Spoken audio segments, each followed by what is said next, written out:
Славянскі базар у Віцебску. Анатоль Ярмоленко спявае песню «Шлях да Беларусі» пад бела-чырвона-белым сцягам, а Інна Афанасьева становіцца сапраўднай сенсацыяй. Гэта не навіны з паралельнага свету, а чыстая праўда. Такое сапраўды было, хаця і паверыць складана. Дык як гэта пераўтварылася ў гамафобнае трэш-шапіто? Як мы дакаціліся ад гэтага да вось гэтага? І чаму так адбылося? Сёння я раскажу вам пра гісторыю славянскага базара, ад яго эвалюцыі да дэградацыі. Тут будуць гісторыі пра таленавітага гітарыста Ваенгі, смелую Інну Афанасьеву, скандал з Канчытай Вурст і сустрэчу Ларын з жонкай Алеся Бяляцкага, шмат прыгожых і трэшовых архіўных відэа і віцебскі Mortal Kombat бонусам.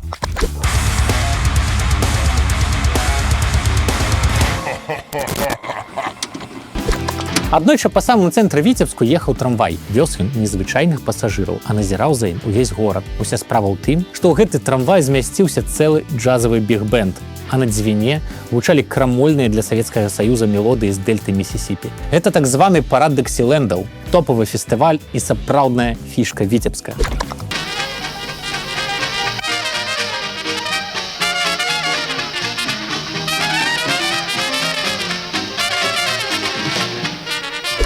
Яго робіць малады дырэктар цэнтра культуры Віцебска Радзівон Бас, сын настаўніцы беларускай мовы і літаратуры, які наводзіць у горадзе такі двіж, якога, магчыма, не было нават у Мінску таго часу. Джазавыя биг-бэнды гралі на баржы на дзвіне, у тым самым музычным трамваі. І гэта пры тым, што джаз тады быў пад забаронай. Джаз тады быў забароненым. Мы запрашалі вядомых музыкаў, і ніхто не пытаўся пра ганарары. Людзі ехалі за тое, каб ім аплацілі дарогу, далі паесці і далі выступіць. Именно Витебску принадлежит честь быть устроителем ежегодных всесоюзных парадов Диксилендов. Это его участники.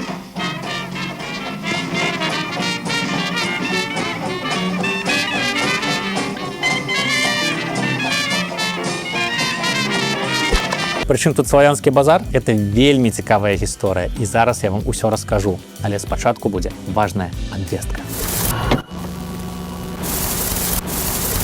Сябры, ёсць выдатная навіна. 25 чэрвеня на канале Сепультура Элайф выступіць маладая зорачка беларускай музыкі Наста Рыдлеўская. Шчыра раю вам паглядзець гэты онлайн-канцэрт, бо дзяўчына сапраўды вартая ўвагі. Яскравая, таленавітая і вельмі актыўная спявачка, кожны канцэрт якой сапраўдны перформанс. Далучайцеся да трансляцыі 25 чэрвеня ў 20:00 па Менску з любой кропкі гэтага свету. Глядзіце, спявайце, кайфуйце. Беларуская музыка фантастычная, і ніхто не зможа нам забараніць канцэрты любімых артыстаў. Давайте падтрымліваць сваіх. До сустрэчы ў эфіры. Ну дык вось, самае цікавае пачалося ў 1987 годзе. І каб вы зразумелі кантэкст, давайте спачатку перанесёмся ў маляўнічы польскі горад Зялёны Гура, недалёк ад Ненецкай мяжы. Навошта? Справа ў тым, што тут за часамі ПНР праводзіўся маштабны фестываль савецкай песні. Прыязджалі ўсесаюзныя зорачкі, спявалі пад апладысменты партыйных кіраўнікоў. Калі не верыце, то вось вам малады Леонцій на сцэне фестываля. Walery Leontiew, gość tegorocznego festiwalu piosenki radzieckiej. Po raz pierwszy w Polsce, ale pewnie nie ostatni, bo szybko zdobył sobie sympatię zielonogórskiej i telewizyjnej widowni. З гэтым фестывалем вельмі цікавая і нечаканая гісторыя.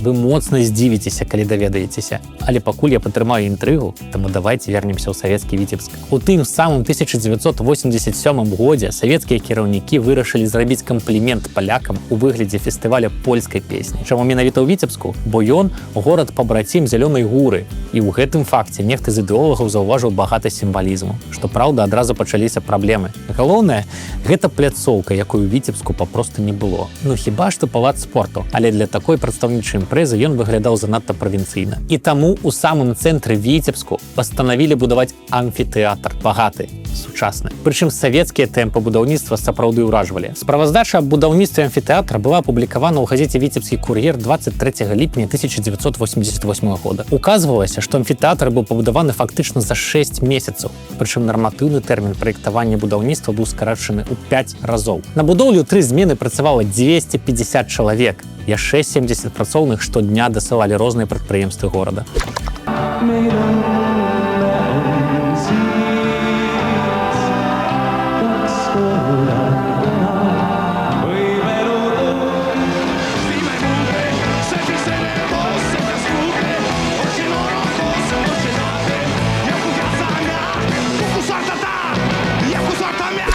Ну і вось у 1988 годзе ў Віцебску адбыўся першы фестываль польскай песні. Было маштабна і прыгожа. Лучанок і Мулявін у журы, у амфітэатры поўны аншлаг, а на сцэне зоркі і маладыя артысты. Вось вам кавалачак выступу малодзенькай Інны Афанасьевай з песняй «Уцекай маё сэрца».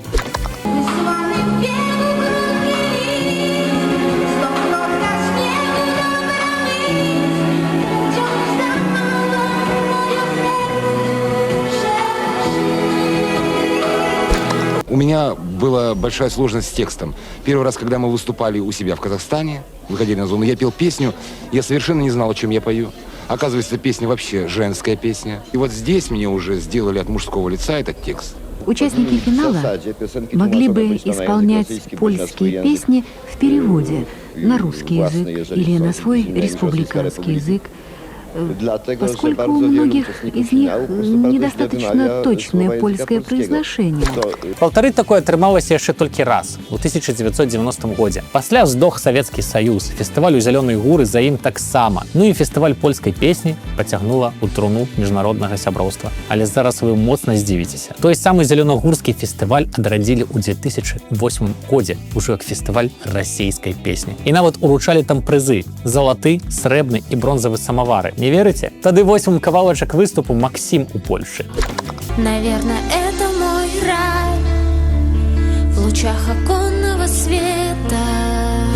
Канчаткова тое свята знікла з радараў у 2014 годзе. Прычыны вы і без мяне разумееце. Але зараз давайте вернемся ў маладую і незалежную Беларусь, горад Віцебск. Вось уявіце сабе сітуацыю. Проста пасярод горада стаіць здаравенны прыгожы амфітэатр, які будавалі для фестываля польскай песні. Але польская песня там уже не гучыць. Больш за тое, фестывалю таксама ўжо няма.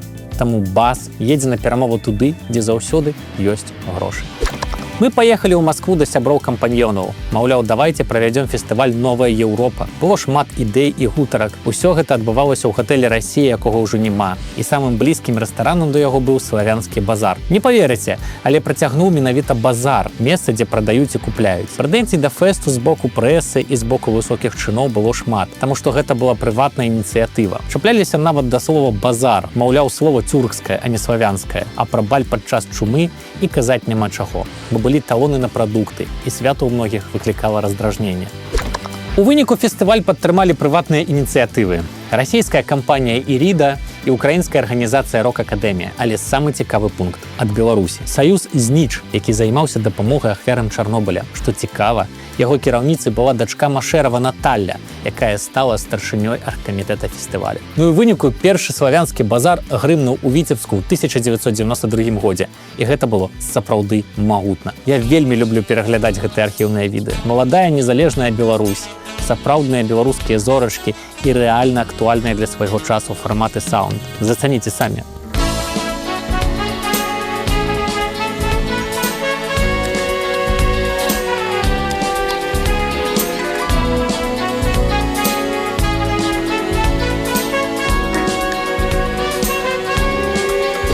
Больш за ўсё мне, канешне, падабаецца вось гэтая песня «Шлях да Беларусі» ў выкананні ансамбля «Сябры» пад бела-чырвона-белым сцягам на амфітэатры. У гэтым шмат сімвалізму, які цяпер выглядае даволі сумна. Усё ж мы дойдем мы да Беларусі.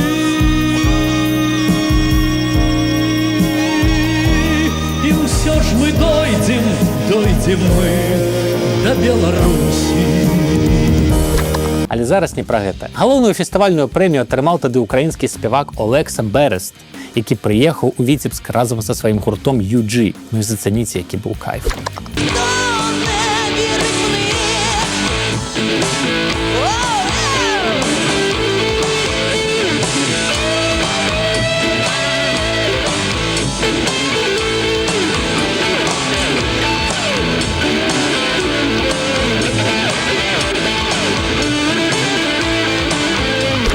Другую прэмію тады атрымалі Андрэй Хлястоў і Інна Афанасьева. І падавалася, што фестываль чакае светлая будучыня. У наступным годзе на славянскі базар нават прыехаў Мішэль Легран. Апроч удзелу ў канцэртах, ён узначалі ў журы конкурсу маладых выканаўцаў. Аднак, напэўна, пашкадаваў, што пагадзіўся. У першы дзень конкурсу Легран ацэньваў выступленні па 5-бальнай сістэме, а ўсе астатнія члены журы па 10-бальнай. У інтэрв'ю журналістам француз сказаў, што на 5 балаў канкурсанты цягнуць, а на 10 пакуль не. У выніку гран-пры ў 1992 94 годзе не атрымаў ніхто. Але для Беларусі такі фестываль у першай палове 90-х быў рэальна крутой падзеяй. У Віцебск прыязджаюць цікавыя і перспектыўныя спевакі, выступаюць з аркестрам, а паралельна адбываюцца сольнікі ўжо зорак поп-музыкі. Прычым не нафталінавых, а рэальна актуальных. Вось вам прыклад. У 1995 годзе на славянскі базар прыязджае малады і ультрапапулярны гурт Іванушкі Інтэрнэшнл. Гучыць гэта на тыя часы сапраўды нішто сабе.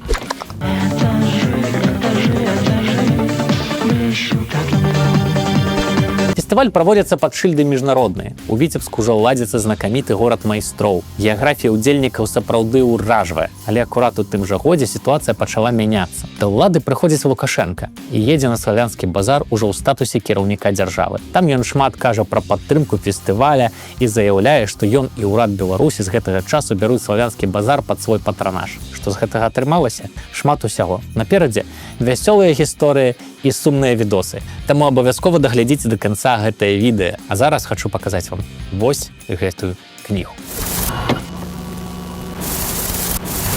Вы, напэўна, ведаеце, што карэнныя віцебляне бягуць з горада падчас славянскага базара. Зразумець іх можна. Не хочацца, каб такі кайфовы горад асацыяваўся з вечарамі шансону і чаркай пад гармоній. Вось і я не хачу, каб у вас былі такія асацыяцыі.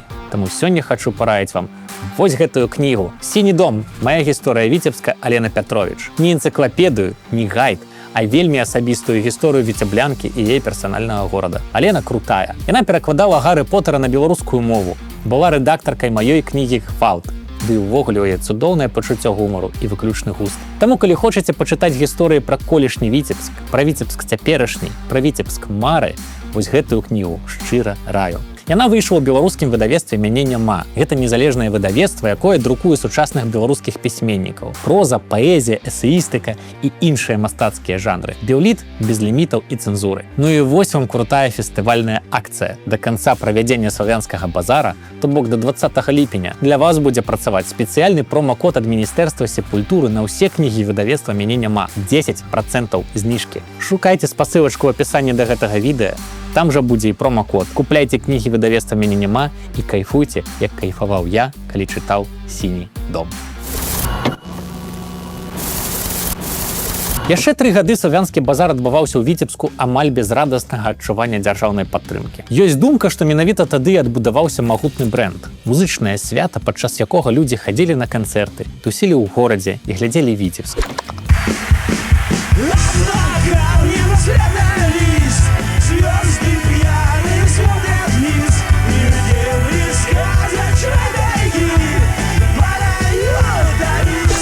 Але паступова сітуацыя стала мяняцца. Прыватны фестываль у 90-х утрымліваць сябе проста не мог. Калі вы жылі ў тыя часы, то напэўна ж разумееце, што было троху не да фестывалю. Таму і ад дзяржаўных грошай адмаўляцца было нібыта дзіўна. Ды і ці была магчымасць адмовіцца. Таму паступова славянскі базар стаў фінансавацца з бюджэту так званай саюзнай дзяржавы. Да чаго гэта ўсё прывяло? Спачатку было хораша. Грошыкі пліліся саюзнай ракой. Фестываль вырас да 7 дзён. І маштабы сапраўды ўражвалі. Хіба што ад колькасці Пугачова і Кіркорава і Бабкінай троху свярбіла ўваччу, але гэта справа густу.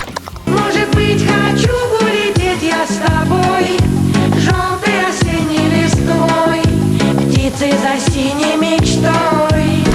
Але чым далей, тым болей расійскія зорачкі акупавалі фестывальную прастору і адчувалі сябе гаспадарамі Віцебску. Вось вам прыклады. Пугачову везлі на канцэрт у адмысловым вагоне, бо яна баялася лятаць на самалёце. Гэта быў сапраўдны дом на колах, беласнежныя фіранкі на вокнах, некалькі прасторных купе, ванныя пакоі з душавымі кабінамі і біяпрыбіральнямі. Прыбыццё Пугачовай на вакзал заўсёды нагадвала выезд імператрыцы, а арганізатары гатовыя былі здзімаць з яе пылінкі. Кіркораў аднойчы учыніў скандал з-за таго, што ў віцебскіх гасцініцах не было ложкаў памеру king-size. У звычайных балгарыну было цесна. Нават няважныя і другасныя боўдзелы расійскай папсы кшталту Сергея Соседова гнулі пальцы ў Віцебску. Даходзіла да абсурду. Суседаў аднойчы пабег у лобі гатэля скардзіцца, што падчас фестываля ноччу дужа гучна, а нехта чытае Бродскага пад вокнамі. Смешна тупацеў ножкамі, як прусак, калі ўключылі святло на кухні. У той жа час беларускія артысты патрабавалі да сябе чалавечага стаўлення з боку арганізатараў славянскага базара. Першай не вытрымала Інна Афанасьева,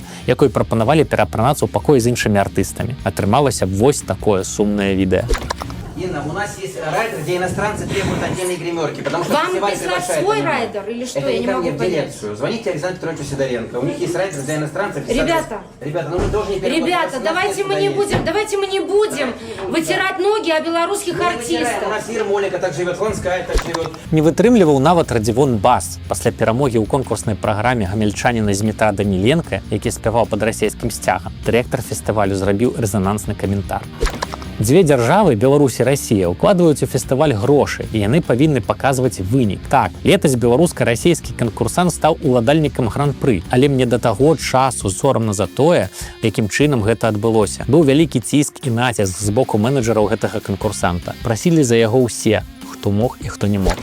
Как ты прекрасна, столько раз хотел сказать, но все напрасно, ты для меня всегда была.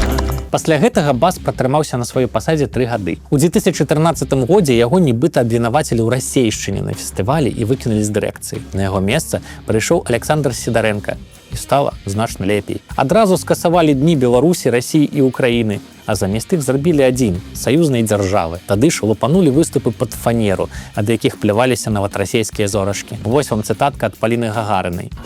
Выконваць песні пад фанаграму на фэсце ўмова арганізатараў. Мне гэта вельмі непрыемна, і я прашу прабачэння ў сваіх прыхільнікаў.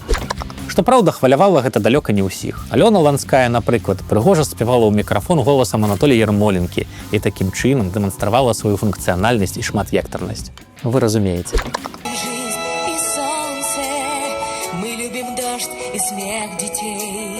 Легко нам дышится, поется. Карацей, пры падтрымцы ажно 2 дзяржаў, якія здольныя якасна падтрымліваць толькі стан здароўя сваіх кіраўнікоў, славянскі базар канчаткова пераўтварыўся ў свята пафасу і безгустоўнасці. Парадаксальна, што адзінай светлай медыйнай плямай на целе фестывалю засталася традыцыя запрашаць канцэртаў пераможцаў Еўрабачання.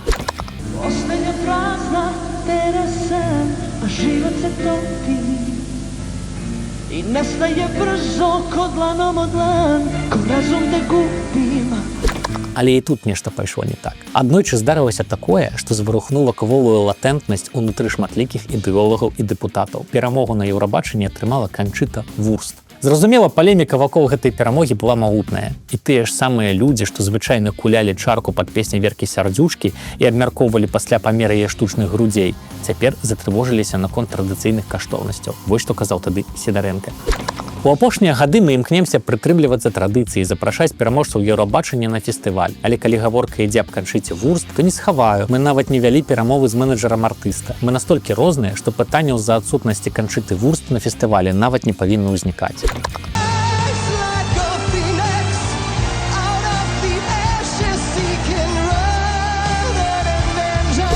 Быў і яшчэ адзін непрыемны скандал. У 2012 годзе на славянскі базар прыехала Ларын, якая тады ўпершыню перамагла на Еўрабачанні. Яе сустракалі багата. Напэўна ж, нават знайшлі ў Віцебску ложак памера кінг-сайз.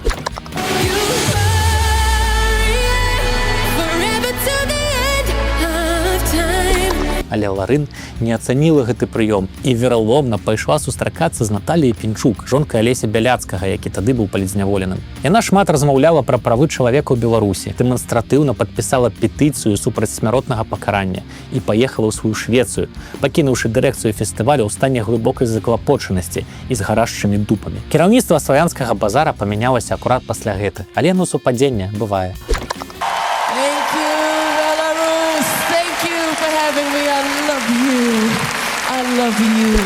Пэўны час славянскі базар існаваў, каб мы з вамі мелі магчымасць атрымаць віральны контент. Я, напрыклад, вельмі люблю пераглядаць эпічныя відэа з выступу Ваенгі.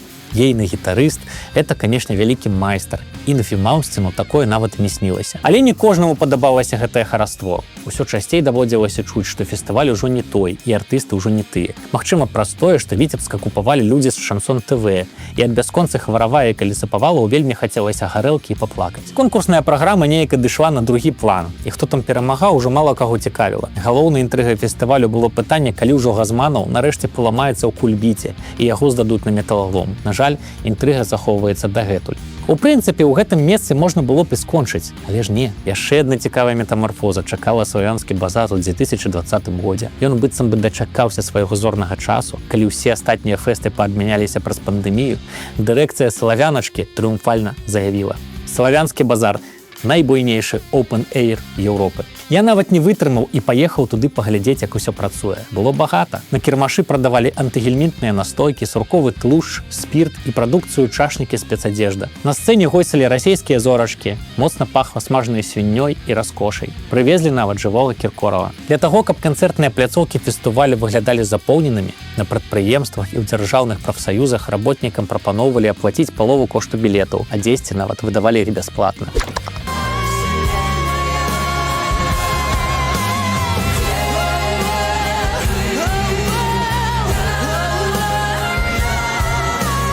Але ўсё адно гэта быў зорны час славянскага базара ў найноўшай гісторыі. Пасля здарылася вайна, усе прыстойныя людзі адмовіліся ехаць на віцебскі фестываль, но непрыстойныя працягваюць змаганне за месца пад сонцам. Пакуль выйграюць канкурэнцыю байцовыя манашкі са Свята-Елісаветінскага манастыра, сапраўдны беларускі Mortal Kombat для аматараў фільмаў катэгорыі Б.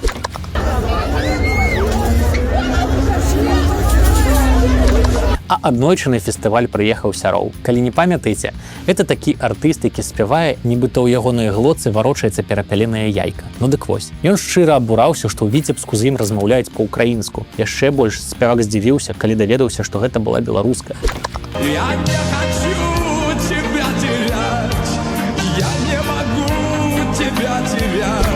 Сёлета на славянскім базары таксама будзе шмат цікавых артыстаў. Сольнікі Газманова, Майданова, Прэснякова і адзінай намінальнай украінскай удзельніцы фестывалю Таісіі Павалій, рок-канцэрт з удзелам Пятра Елфімова і гурта «Пікнік». І, канешне ж, вечар шансона для аматараў душэўнай песні. Ну, карацей, сапраўднае свята музычнай некрафіліі. Меж на сайце фестывалю таксама выдатна дэманструе яго сучаснасць і агульны вайб. Але давайте пераматаем на вось гэтае відэа. Па Віцебску едзе джазавы трамвай, і горад насалоджваецца музыкай.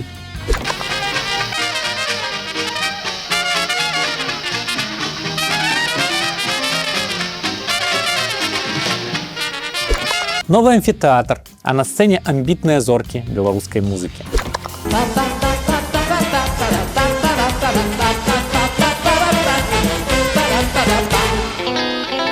Яскравы фестываль у вольнай і незалежнай краіне.